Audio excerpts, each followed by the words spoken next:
vamos a empezar con esa pequeña introducción que he traído. Esa pequeña introducción en la que hablamos de la metodología científica, que he traído aquí los apuntes, a ver si se puede ver bien, creo que sí que se puede ver bien. Metodología científica. Bueno, pues cuando hablamos de ciencia, hay un concepto que es muy puro, un concepto muy rígido.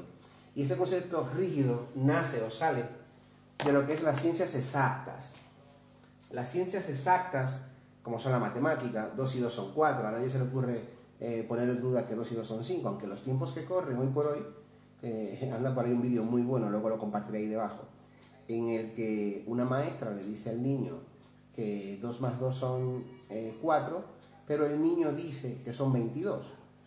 Y esto desata una situación, es muy bueno el vídeo, una situación de que los padres van a reclamarle al profesor que por qué le ha dicho el niño que estaba mala la respuesta. Y el profesor explica por qué 2 y 2 no son 22, son 4. O sea, el profesor asume que es obvio, ¿no? Pero resulta que los padres le dicen, le señalan, le acusan de la dureza del profesor por no entender la creatividad del niño, ¿no? El niño tiene una creatividad y él entiende que son 22. Y usted se va a enterar porque voy a hablar con el director. Bueno, resulta que los padres se quejan al director y termina el director pidiéndole, el vídeo tiene su parte de jocosidad, pero no deja de reflejar de manera muy buena cómo está la sociedad actual. Pues ¿qué explica el director? Le dice a la maestra, muy gracioso él, que tiene que pedirle perdón a los padres y entender que el niño tiene creatividad. O sea, le pide que niegue prácticamente que 2 más 2 son 4 y que tenga que adaptarse a esa situación social, a que los padres... Bueno, pues como la maestra se niega, dice, no, es que la ciencia es exacta, no puedo decir que es 22 porque son 2 más 2 son 4. Pues ¿qué hace los padres? Fugan la información a la prensa y se crea un revuelto social. Un grupo que empieza a defender, tipo negacionista, empiezan a defender qué mala la maestra, no entiende el niño, pobrecito el niño en manos de estos maestros. Bueno, se crea una turba. Está muy bien el vídeo, prometo que lo dejaré luego debajo para que lo puedan apreciar, es muy bueno. Se crea una turba, una situación, bueno, muy grave. Y resulta que terminan echando a la maestra, porque a la maestra le dicen, oye, tienes que pedir perdón y decir que son 22. Dice, pero es que la ciencia dice que 2 y 2 son 4, y es exacto, no puede ser 22. Pues como no aceptan eso, le vamos a despedir porque no podemos aceptar el revuelo social que hay. Pues por esa razón, el día que le van a despedir, le dicen, según los años que tiene usted ha tenido 20 años trabajando, no recuerdo exactamente la fecha, pero le corresponden 2 cheques. Y la maestra usa la broma, haciendo alusión, bueno, como 2 más 2 no son 4, entonces no me dé 2 cheques, dame 22 cheques. Y ahí rápidamente dijo, oh, como que tiene razón la maestra, vamos a dejarnos de chistecillos y vamos a aceptar la realidad. Es una reflexión muy bonita y me vale para destacar lo que quiero explicar ahora en relación a lo que son ciencias exactas e inexactas. La ciencia médica entra entre las inexactas porque muchas veces hace falta mucho tiempo en comprobar algo para llegar a alcanzar esa exactitud. Y la física, la matemática son muy exactas porque si te dicen que 2 y 2 son 4, a nadie se le ocurre dudar de que puedan ser 4. Esa es la diferencia de exacta e inexacta. Entonces, las ciencias exactas, muy rígidas en su definición, hacen un enunciado que es puro, rígido, que no admite ninguna flexibilidad para que cualquiera pueda pensar y decir lo que le dé la gana. No, no se puede pensar lo que le da la gana. Y ese enunciado que lo he leído aquí escrito, que lo define, vamos a leerlo. El enunciado que define las ciencias exactas como ciencia dice: conocimientos científicos son aquellos que pueden ser objetivamente probables, se pueden probar, que se basan en leyes teóricas generales, por lo tanto son objetivos de predicciones y que para su comprobación se basan en métodos cuantitativos o medibles, o sea, se puede demostrar. Eso es un elemento básico cuando hablamos de ciencias exactas. Luego, en el concepto más social o más dentro de las ciencias inexactas, intentan plantear una forma a lo mejor más frágil a esa dureza, porque hay cosas que sabemos que están pero no pueden ser demostradas. Entonces, de momento no soy capaz de demostrarla, pero admito esa probabilidad o dame margen. Ahí entra la ciencia médica como más inexacta y elabora otro enunciado. Vamos a compartirlo. La ciencia, para el concepto más social, admite esta siguiente definición. Cualquier conocimiento totalmente útil y que sea aceptado por la comunidad científica no es un individuo, sino que es un conjunto de sociedades científicas, admiten un conjunto de comunidades científicas y que tengan el consenso de la misma, o sea, tienen que llegar a un acuerdo que lo validan. Sí, estamos todos de acuerdo, sí creemos, sí es posible, sí, validamos eso. Ese conjunto de sociedades, ese consenso avalado por ellas, puede ser considerado, cualquier cosa que sea sometida a ese crisol, a ese proceso, puede ser considerado ciencia.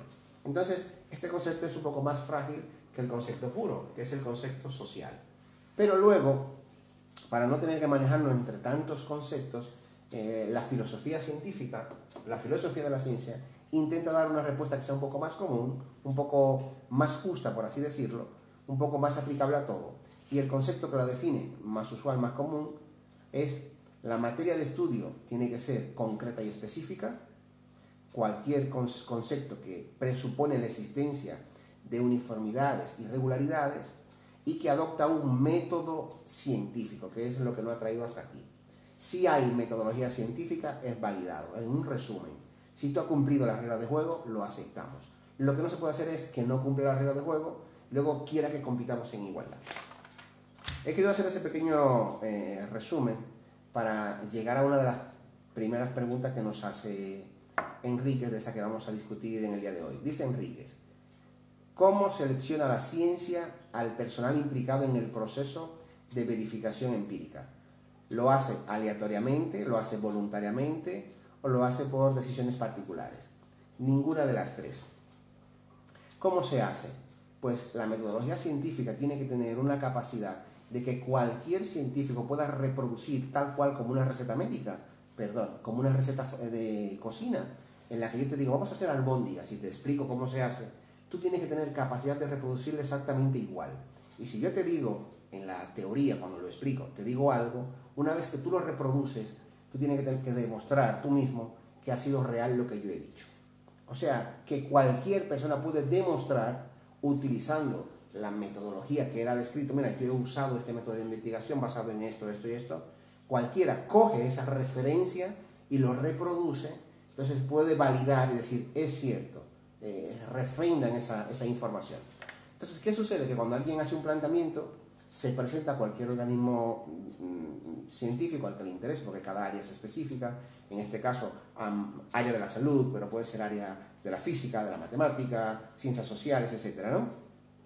Pero en materia del área de la salud, pues te presenta el organismo que te interese. Estamos hablando de infecciones, pues a lo mejor a la sociedad científica de infectología, a la de virología, a la de microbiología.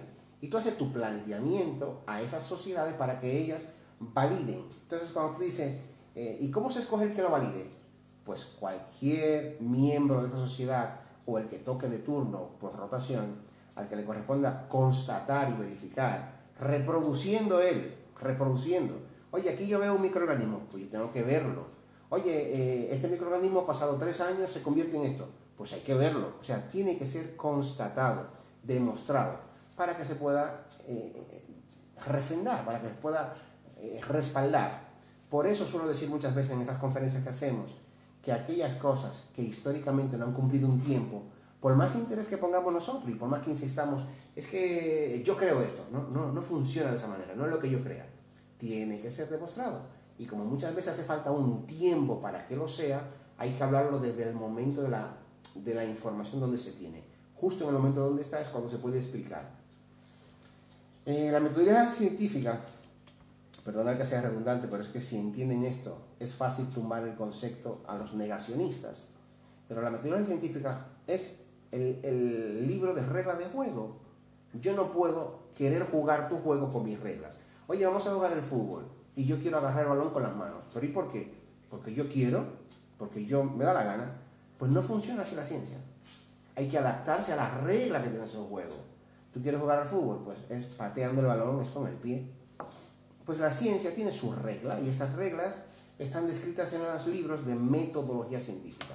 El método científico no es válido, no es un único método para todo. Un ejemplo, no es igual un estudio retrospectivo, que tú mires hacia atrás, en el que tú digas, yo quiero ver cómo se comportaron las embarazadas adolescentes en el año del 2000 al 2010. Pues tú quieres hacer una investigación en base a esos 10 años. No tiene nada que ver con un estudio que sea prospectivo, que es al que estamos ahora, que es hacia adelante. Yo no puedo decir cómo será el coronavirus a 10 años, no puedo, porque hace falta que pasen esos 10 años. Pues la gente nos pide, de manera ignorante, nos pide unas conclusiones de esa observación prospectiva que obligatoriamente cualquier científico sabe que hay que sentarse a esperar que se ejecuten esos tiempos para tener unas conclusiones meramente definidas. Pero estamos contando, según los avances de ese proceso de investigación, se van dando las informaciones, pero todo el mundo no está capacitado para entender ese comportamiento de la ciencia. Suelo decir, la ciencia no es que si tú quieres creer, la ciencia no es, pero por favor, compréndeme, sé humano. La ciencia no es comprensión, no es aceptación, la ciencia es. Si yo te digo a ti que la Tierra es redonda, tú no puedes decir que hay un grupo ya que se llaman los tierraplanistas, que defienden que la Tierra es plana. De poder opinar, tal como están los tiempos, tú puedes decir no que la Tierra es plana, que es lo que te dé la gana, que es cuadrada, que es rectangular y como que no existe. O sea, hoy por hoy cualquiera opina, pero el científico no habla de esa manera. El científico no puede permitirse opinar con esa fragilidad, con esa libertad, con esa insensatez. Si yo te digo la Tierra es redonda porque está demostrado, si tú quieres refutar ese concepto, tendrá que demostrar lo contrario, pero no simplemente decirlo, ¿no? Pues basado en esto que he explicado de la metodología, que es muy importante para entender y para desmontar a los negacionistas, el negacionista se plantea y opina, mientras que el científico intenta, bajo esas reglas de juego, justificar las opiniones que emite. Vamos con la siguiente pregunta dentro de ese mismo contexto, que también corresponde a nuestro amigo Guillermo. Dice, ¿qué libro recomendarías sobre metodología científica? Yo te he hecho aquí una pequeña foto para mostrártela. Tal como te he dicho antes, mira, este es un libro de introducción a la metodología de investigación científica de Marcelo M. Gómez. Tienes que empezar entendiendo la introducción, las generalidades, pero luego la metodología tiene que entenderse desde cada área. No es igual la metodología utilizada en física que la usada en ciencias sociales, que la usada en ciencias de la salud, etc. Por lo que habría que afinar en proporción a qué quieres buscar. Pero debes de empezar con la introducción a las generalidades de la metodología de investigación. Un científico no se permite opinar por opinar. Tiene que jugar esa regla de juego para opinar. Y luego, si te sales de esa regla de juego, pues puede opinar como el común de la sociedad. Pero tiene que decir opino, como muchas veces hago yo por aquí. Yo, Omar, creo, pienso, opino. Porque no he desarrollado una metodología científica para emitir ese enunciado. También se dice, pero fulano es médico y lo dijo.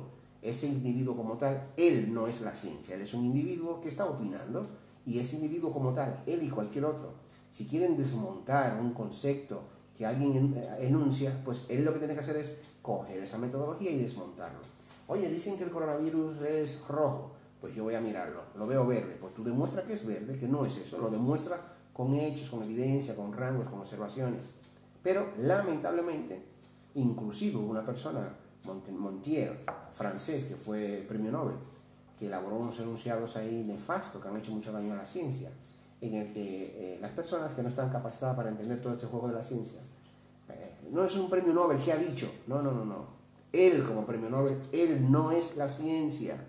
Muchos me han dicho, no creemos ni en político ni en científico porque Simón nos ha decepcionado. Simón no es la ciencia.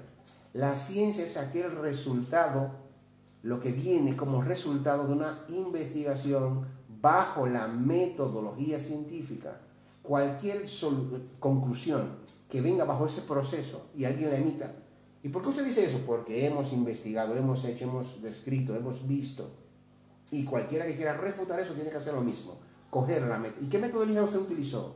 Pues un estudio doble ciego, pues un estudio retrospectivo. Pues déjeme ver la técnica que usted demostró. Pues yo lo voy a reproducir a ver si es cierto. Y si no es cierto, puede demostrarlo, puede desmontar esa otra teoría.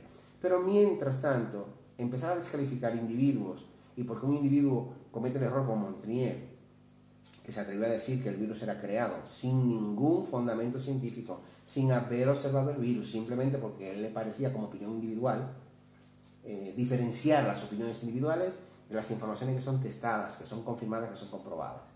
2 preguntas respondidas. En ese mismo orden, para completar la línea de las preguntas que hacía nuestro amigo Enríquez referente a la metodología, Enrique nos preguntaba también, dentro de esas preguntas que admitimos libremente, dijimos, todo el que quiera preguntar, preguntar.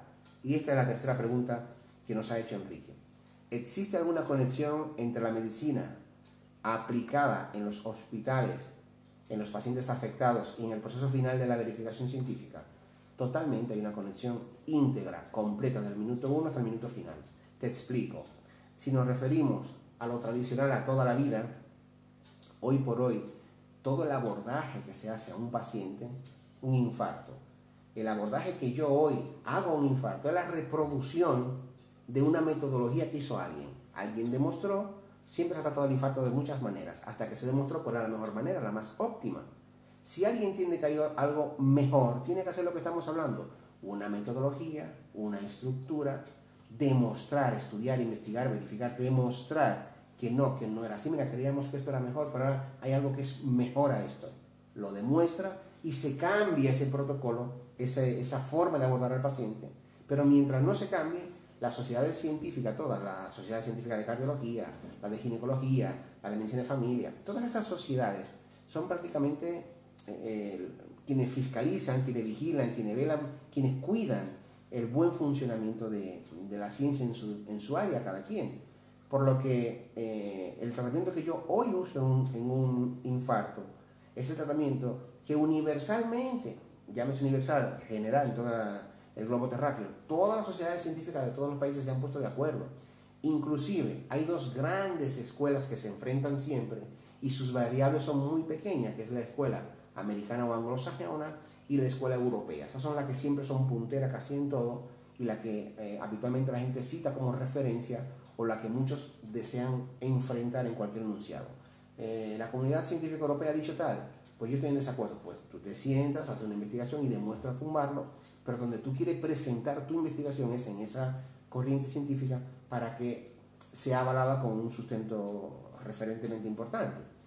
Pues cuando tú dices también en el caso de ahora, que puede ser que cuando te refieres a pacientes afectados, pueden ser a los de coronavirus, cuando tú dices la ciencia aplicada en la investigación, la verificación científica, si se lleva a los hospitales, pues ponte a calcular que si yo necesito, ejemplo, 2, 4 años para concluir un estudio y estamos en 3 meses, de momento no tengo la conclusión no la tengo. ¿Qué hacemos? Pues hablamos de medicina basada en evidencia. ¿Qué evidencia yo voy recopilando? Evidencia empírica, el diario vivir, el contacto diario, que nadie puede poner en duda ese tipo de conocimiento. Ese conocimiento no ha cumplido el rigor metodológico científico, no lo ha cumplido, pero no se puede negar que es un conocimiento. De hecho, cuando alguien en el campo dice va a llover, él no tendrá ningún aparato meteorológico ni tendrá ningún conocimiento que sustente la ciencia, pero tú no puedes dudar de que ese señor tendrá algún conocimiento, pues la forma que va el viento, pues la forma en la que siente, pues cómo se mueve el árbol, tendrá una explicación en la que él sustente la opinión. Pues muchos accionar en situaciones como las actuales, en la que no hemos sido concluyentes aún en muchas cosas, la metodología a usar es la medicina basada en evidencia. Yo vengo y trato a 100 pacientes. Si yo recopilo la evidencia que he recogido, pues yo tuve 100 pacientes con coronavirus y mis pacientes se comportaban de esta manera, dado que tenían mucha fatiga y mucha falta de oxigenación, yo empecé a tratar el oxígeno de esta manera. Pues yo redacto mi recopilación de casos y mi evidencia la cruzo con otra evidencia de otro grupo y se empiezan a juntar grupos de hospitales y de sanitarios y presentan esas informaciones a la sociedad científica.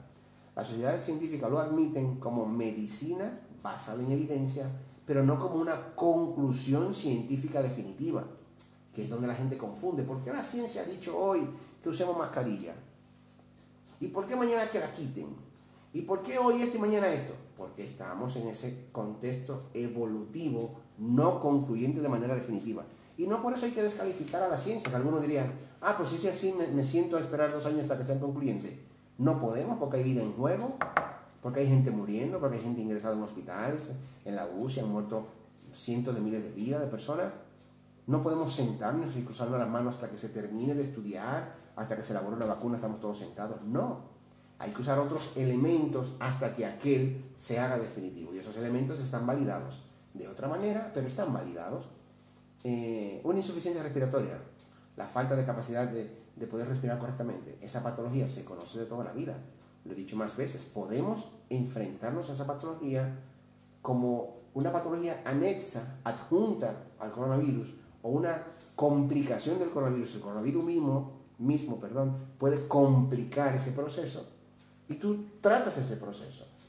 Ejemplo, tengo un cuadro de catarro por un virus de influenza y ese cuadro de catarro me da fiebre. Yo trato la fiebre. Tengo dolor de cabeza, trato el dolor de cabeza. Tengo malestar, trato el malestar. Aunque no podamos tratar de manera definitiva el virus, porque hasta la fecha no hay un tratamiento matavirus, pero puedo tratar esa sintomatología. Es lo que estamos haciendo con el coronavirus, tratando todo el contexto sintomático que hay alrededor del virus, poniendo en práctica esa recogida de evidencia, aplicándola a la sociedad, pero lamentablemente no todo el mundo entiende esto tan complejo que he dicho, y la gente exige que se le dé respuesta definitiva, que se le dé respuesta inmediata, tipo WhatsApp, que le responden en el segundo. La gente quiere todo ya, con una prontitud que en la ciencia no existe. Espero haberte respondido tu pregunta, amigo Enríquez.